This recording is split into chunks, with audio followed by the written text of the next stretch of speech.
Salut mesdames, mesdemoiselles et messieurs, bienvenue dans cette nouvelle vidéo. La dette du Real Madrid. Le Real Madrid est le club le plus endetté en Espagne. Ils nous ont fait croire que le Real Madrid est le club le plus riche d'Espagne, ce qui est assez faux. C'est faux et faux. Le Real Madrid n'est pas le club le plus riche d'Espagne. La preuve en est que vous-même lisez tous avec moi la Liga. Voilà. Donc vous savez, la Liga, la situation économique du Real Madrid terrifie Florentino Pérez, endetté à plus d'1 milliard d'euros après la rénovation pharaonique du Santiago Bernabéu. Le Real Madrid traverse une crise financière et institutionnelle sans précédent.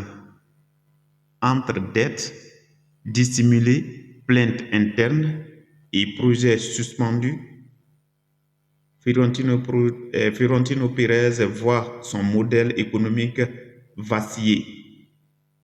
Voilà, vous voyez, c'est en haut, il est écrit le coût total du projet de rénovation avoisine aujourd'hui à 1,163 milliard d'euros, soit près de 3 fois plus que les estimations initiales. Maintenant, on va aller voir les détails de cette dette. On va voir les détails de cette dette. Ce qui est juste derrière moi, je vais vous traduire en français facile. Le Real Madrid reconnaît 602 millions d'euros comme dette. Mais voici les détails qui sont donnés. On dit que le Real Madrid accumule masse plus de 1,170 milliards d'euros. C'est en espagnol millones.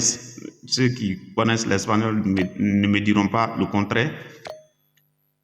D'euros, voici les détails qui sont donnés. La première dette a été prise, c'était 575 millions d'euros en 2018 pour la rénovation du Santiago Bernabéu. Après, ils ont pris encore 225 millions d'euros, toujours dans le même projet, la rénovation du Santiago de Bernabéu en 2021 pour finaliser. Et après, ils ont pris 370 millions d'euros juste pour que le Santiago Bernabéu soit ouvert au spectacle, au concert, 24 heures sur 24. Mais vu que ça gênait beaucoup ceux qui étaient à côté du stade, ils se sont plaints et c'est ainsi que le gouvernement espagnol a mis main dessus. Ils disent que non, ça ne peut pas aller comme ça parce que ici, la loi interdit ça. Lorsque tes voisins ne sont pas en sécurité, n'arrivent pas à bien jouir de leurs droits, ils ont le plein droit d'aller se plaindre. Donc ils se sont plaints et c'est ainsi ils ont arrêté ça. Donc les 370 millions d'euros sont restés. Maintenant, si nous calculons tous 575 millions d'euros plus 225 millions d'euros, ça fait 800 millions d'euros plus les 370 millions. Calculez, ça va faire justement ce qui est donné ici. Ça vous fait 1,170 milliard d'euros. Et ce que vous ne savez pas, les supporters du Real Madrid, actuellement, votre président Florentino Pérez est en train de négocier avec les sociétés privées pour qu'ils puissent entrer plus de capital,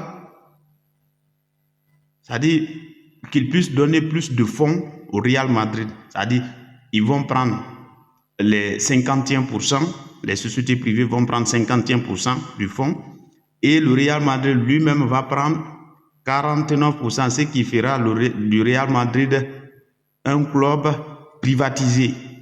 Ça ne serait plus comme le FC Barcelone. Et la réunion, c'est le 21 novembre.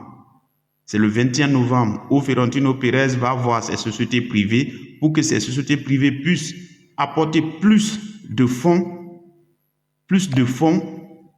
qu'avant. Parce que la situation économique n'est pas bonne. Ils nous ont fait croire que c'est le club le plus riche d'Espagne, ce qui est archi faux. Parce que nous, les Barcelonais, nous les supporters du FC Barcelone, nous reconnaissons que notre club est endetté. Bien sûr, oui, nous reconnaissons. Mais les Madrilènes ne reconnaissent pas leur dette.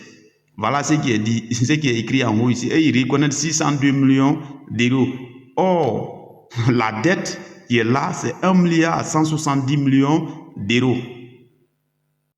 Vous-même regardez, vous voyez, non? La dette du Real Madrid. Voici, Barcelone est là-bas en tête, mais vous voyez ici 578 millions qui est là. Et pour le Real Madrid, vous voyez que la flèche dépasse. La flèche d'ici la dépasse 589 000 millions. Vous voyez, non? Ce qui veut dire que le Real Madrid qu'on attend montrer aux gens que c'est le club le plus riche, c'est assez faux. C'est le club le plus endetté d'Espagne. Il faut le croire. Voilà pourquoi souvent, quand le Real Madrid joue, ils vont toujours tricher avec tous les 15 ligues des champions. Avec toutes ces 15 ligues des champions, ils sont encore endettés plus que ça. Je comprends maintenant pourquoi chaque fois quand le Real Madrid joue, Florentino Pérez regarde dans son téléphone lorsqu'ils sont menés. C'est pour regarder le fond, parce qu'il ne leur reste plus rien.